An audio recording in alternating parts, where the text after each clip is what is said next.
This morning, I was discussing with you some of the basic ideas and feelings of Chinese philosophy, and in particular Taoism, which underlie the development of Zen Buddhism and which underlie the whole Chinese attitude to life, to nature, and to art. And I suppose of all these ideas that I discussed with you in the morning, the most important was the one of the mutual arising of things. That is to say, that you and your world go together in the same way as bees and flowers, but that we are not brought up, that you and your world go together in the same way as bees and flowers, but that we are not brought up in, at any rate, our culture to feel this. We don't have a sensation of it. We have instead a sensation of confronting the world, of nature, as something alien, something outside, into which we come, rather than out of which we come. But it's possible so to change your everyday consciousness that you feel yourself as something that the universe is doing.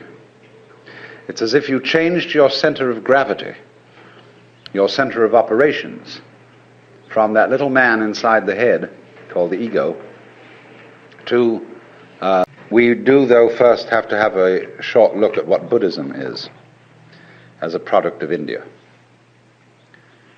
It has been well said that Buddhism is Hinduism stripped for export. You see, Hinduism is a way of life that goes far, far beyond what we in the West call religion.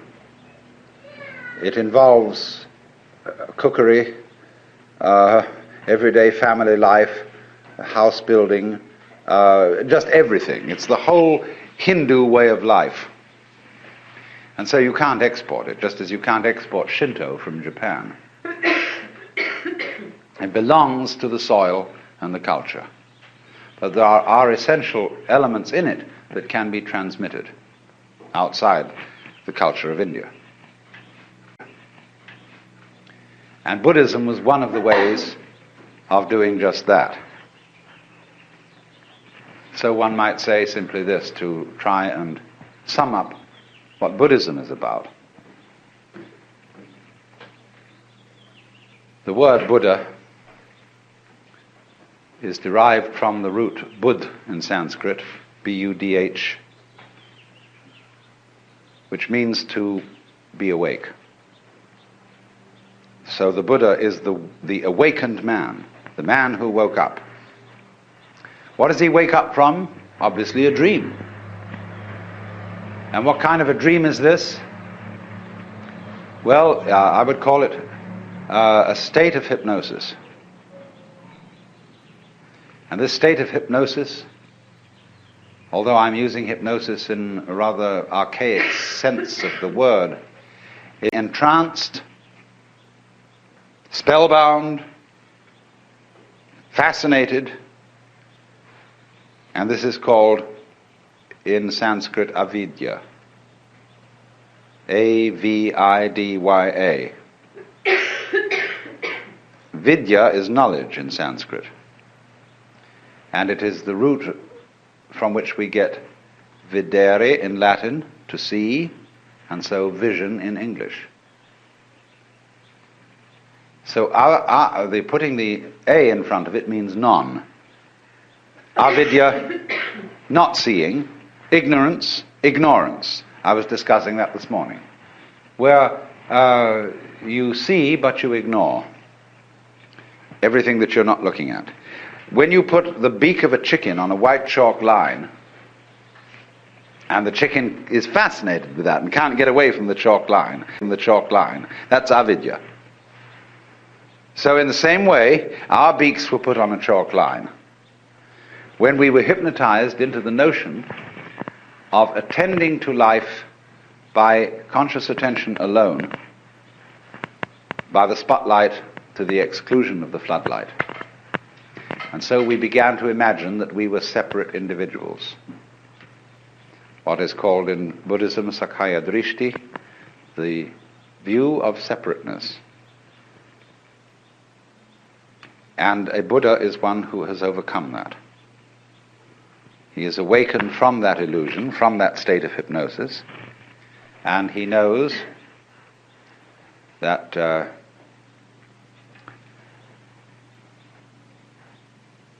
well, I can't put what he knows in any positive terms.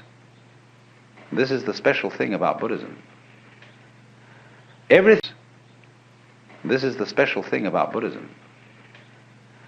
Everything in Buddhism sounds negative. Let's put it this way. Let's suppose you engage yourself in a relationship with the Buddha, or with one. There are hundreds of Buddhas. The one we call Gautama is just the historical Buddha that everybody knows about. But one Buddha leads to another, because as a result of his relationships with people, he turns them into Buddhas too, awakened people. Now you meet one of these people, and he's going to give you a rough time. But one of the Buddhas running around these days is Krishnamurti.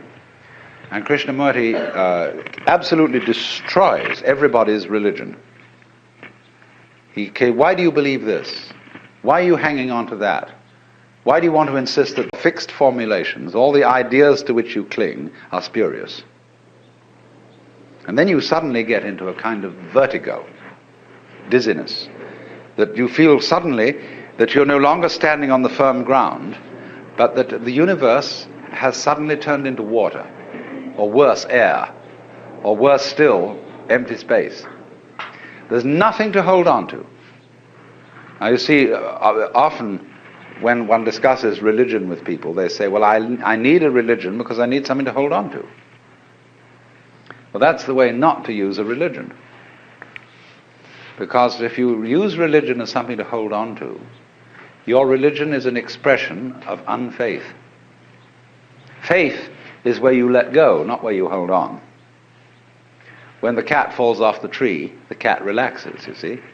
And so the cat lands with a soft thud and doesn't get hurt because the cat has faith. Hold on. When the cat falls off the tree, the cat relaxes, you see. And so the cat lands with a soft thud and doesn't get hurt because the cat has faith. But if the cat in midair were suddenly to grab itself with all 4 feet and tighten up, you see, it'd be hurt. And that's what people do when they say, Rock of Ages, cleft for me, let me hide myself in thee. They want something to hold on to, you see. And that is unfaith. So the method of Buddhism, what's called the Dharma, doesn't mean the law, it means the method. The method is to knock the stuffing out of you, to take away everything to which you cling, to cleanse you completely of all beliefs, all ideas, all concepts of what life is about, so that you are completely let go. So Buddhism has no doctrines at all. Both are clinging to something, you see? And so the method of Buddhism is to knock out the underpinnings and say, well, not only do we not believe in anything, we don't even believe in not believing in anything. You know, you crawl into a hole and pull the hole in after you. But in this case, you do the exact opposite of that. That's a defensive move, to crawl into a hole. In this way, you crawl into great space and then pull the space out after you. And to go through this is pretty rough, because you can do it on what seems at first to be a merely intellectual level. So you can engage a group of people in a discussion, and you can start, whenever they propose an idea that is their sort of, seems at first to be a merely intellectual level. So you can engage a group of people in a discussion, And you can start, whenever they propose an idea that is their sort of guiding principle of life, you demolish it, show that it doesn't hold water. And step by step you unearth, by talking with them, what are the fundamental ideas they're operating on. Everybody is. Everybody is a philosopher. Everybody has metaphysics, although they may not know what it is, because they've never examined it. But by this method you bring it out, and you demolish it. And this suddenly, what seemed like a very nice intellectual discussion, turns into sheer murder. People get really anxious. They develop all the trembles and the symptoms of extreme anxiety. And so they finally say to the guru, the teacher, well, heaven's sakes, what do you believe in? He says, I'm not proposing anything. How do you exist? He says, what's the problem? Because you see, what we're moving from, as I suggested a moment ago, we're moving from a state of affairs where we're accustomed to navigation on land to a state of affairs where we're in the water.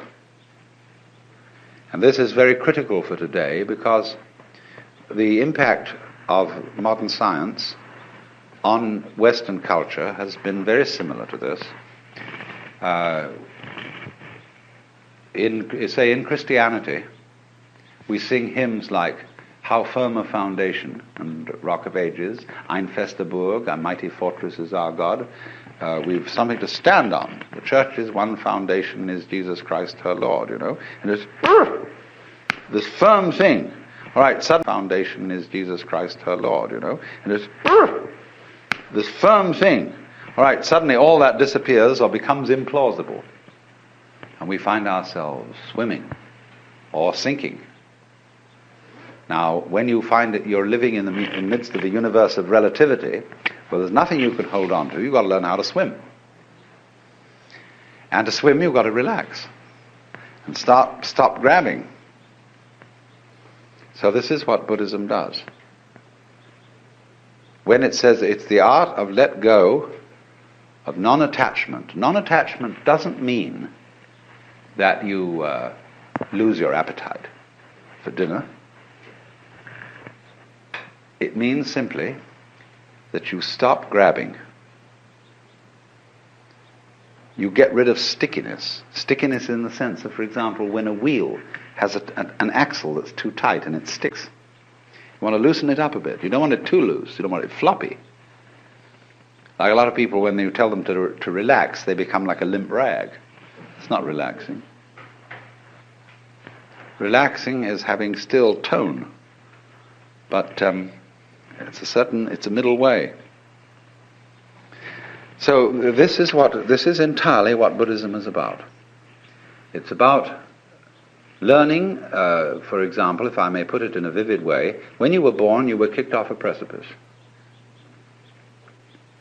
And there's nothing that can stop you falling. And although there are a lot of rocks falling with you, with trees growing on them and all sorts of things like that, you can cling to one of those rocks, if you like, as it goes down with you for safety. But it's not safe. Nothing is safe. Everything is falling apart. Everything is in a state of change. And there's no way of stopping it. And when you are really resigned to that, and when you really accept that, then there's nothing left to be afraid of. And when there's nothing left to be afraid of, and you've given everything up, and you know that a lot of people in religion cling to suffering because they know they are right as long as they hurt. Oh, I bless the good Lord for my boils, for my mental and bodily pains. For without them my faith all congeals, and I'm doomed to hell's ne'er-ending flames. There are a lot of people who know that they're right so long as they suffer. But that's an illusion too. Even suffering offers no security. Even suicide offers no security in Buddhism, you see. There is no security at all. You simply have to face this fact that everything is... There is no security at all. You simply have to face this fact that everything is in flux and go with it. And so the question then is simply how to convince people of this, if anybody wants to be convinced. You know, it's not the sort of thing you shove down people's throats. You don't convert them to this, because if they don't want to be converted, they won't let go. So Buddhism therefore involves a very special relationship between the questioner and the person to whom the question is addressed, the pupil and the teacher. And now then, Buddhism came to China as early as 60 AD, but didn't at that time make a very great Sanskrit scholar by the name of Kumarajiva came and started teaching Chinese scholars Sanskrit. And they worked with him to translate Sanskrit into Chinese. And they translated the Buddhist scriptures. They didn't, of course, do them all at that time, because the Buddhist scriptures occupy about as much space as the Encyclopedia Britannica. In fact, a little more. The Indians are great talkers. Well, anyway, they found that when they translate this into Chinese, you had to find equivalent Chinese words for the Sanskrit ideas, and they found these from the Taoist philosophy that I discussed this morning. Well, slowly then, and they found these from the Taoist philosophy that I discussed this morning. Well, slowly then, Indian attitudes began to be modified by Chinese attitudes, because the Chinese read into these translations Taoist meanings, so things got a little altered. Now here came the alteration that is crucial. First of all, in Indian Buddhism there's very little humor. But Chinese life is full of humor. The greatest philosopher of China, Zhuangzi, is the only philosopher who is, I think, in the whole world, who is profoundly humorous. There's a book in the modern Lin Yu Tang, and he includes, along with the translation of Lao Tzu, huge sections of Zhuangzi. And this is absolutely fascinating because of the humor of it. Indian Buddhism had very little humor. Some, yes, but very little. Next, it was all tied up with celibacy, which to the Chinese was absolutely incomprehensible. Because Chinese civilization is rigged around the family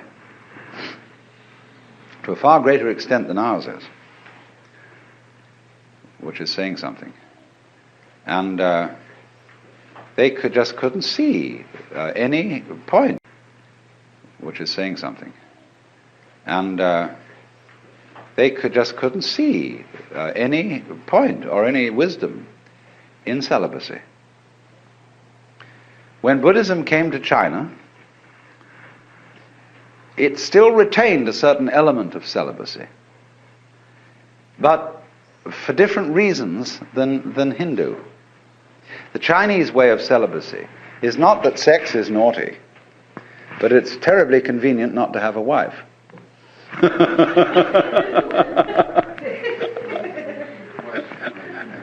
In other words, the ideal of the uninvolved life has a certain appeal, but they could never get through into their heads the notion that sexual desire was bad, which has always played a fairly strong role in Hindu thinking. Not in the same way as it has in the West. The Hindus don't have a guilt take on it, but they think that it dissipates your spiritual energies. And you see, in yoga, they envisage the idea that at the base of the spine there is what is called the Kundalini, the serpent power, or the force of psychic energy. And so long as it remains at the base of the spine, this force is dissipated in sexuality. Now, yoga is to suck this thing up the spine and get it into the head. And so then you withdraw from the manifestation of this energy, or the dissipation of it, in sexuality, and it's put on a higher level. Only, which end is up?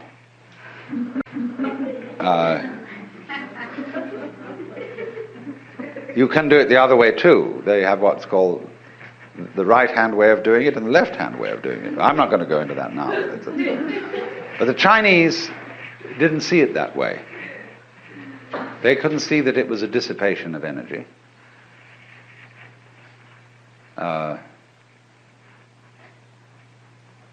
So what they wanted to aim at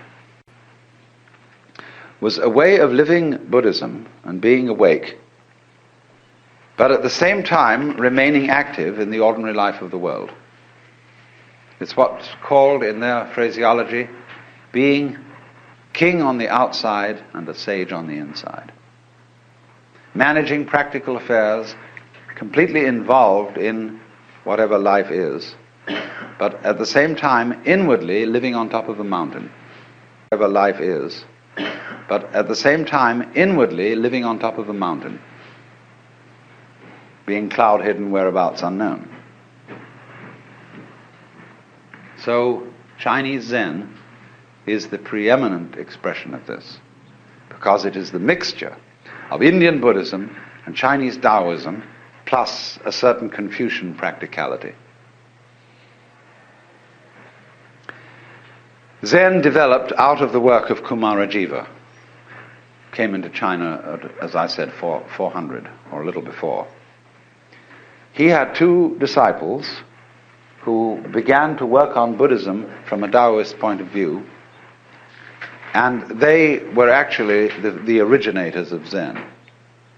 Then apparently about shortly before 500, as the dates now check out, another Indian came to China whose name was Bodhidharma, a person who touched off Zen as a specific movement. Bodhidharma had a pupil by the name of Eka, Huike in Chinese. Eka is Japanese pronunciation, like Zen is the Japanese pronunciation of the Chinese Chan. And the story is that when Eka came to Bodhidharma, Bodhidharma refused to accept him as a student. All Zen masters do this. They reject you.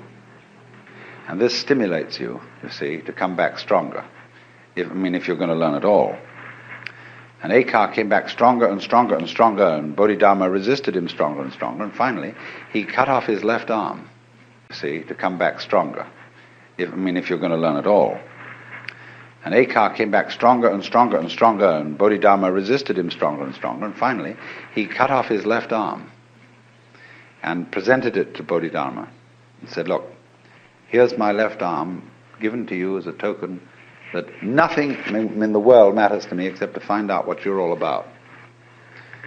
All right, he said, what do you want to know?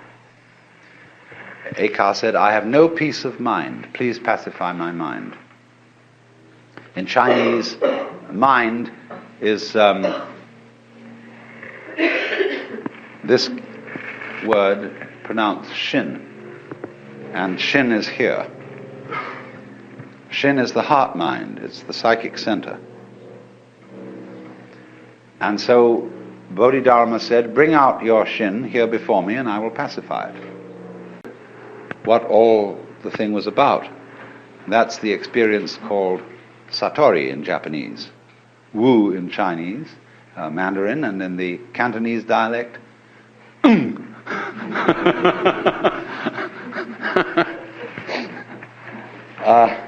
it's just what we call in our modern psychological jargon the aha phenomenon.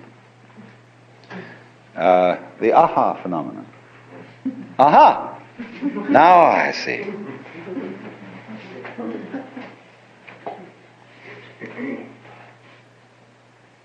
Well, now, what was all this? This Zen,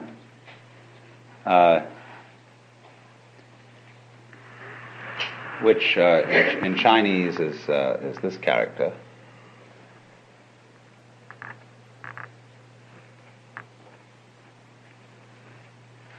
Which in Chinese is this character.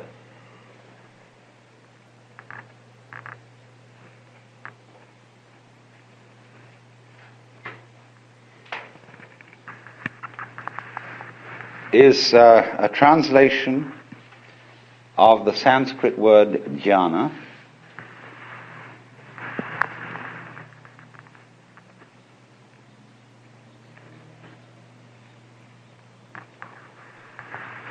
and so this is being pronounced Chan in Chinese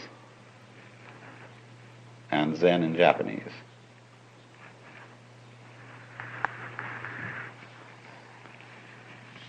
Is unfortunately untranslatable in English.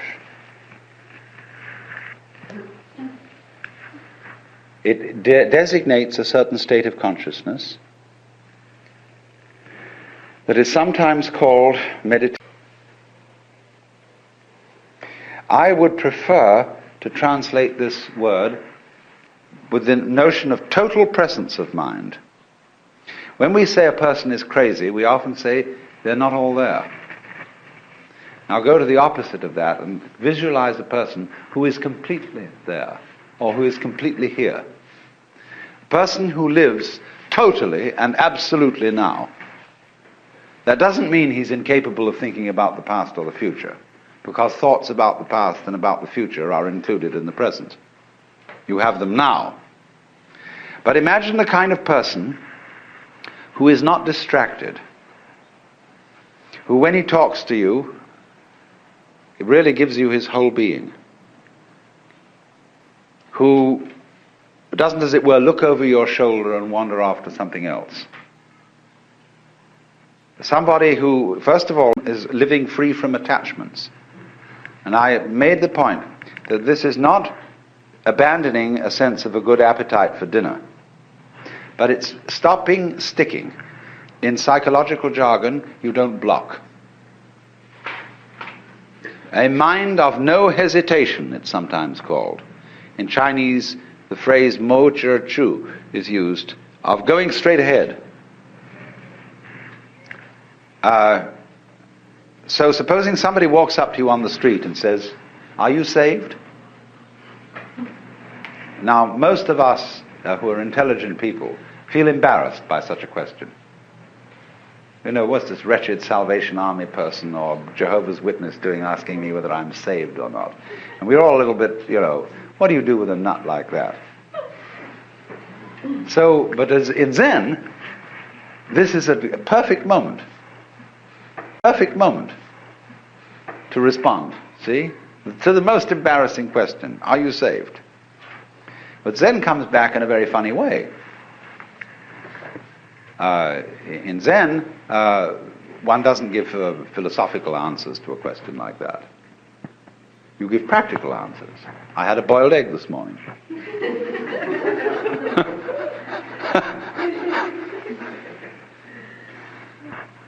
Because whenever you are asked about matters sacred, theoretical and philosophical, you answer in terms of things earthy and practical.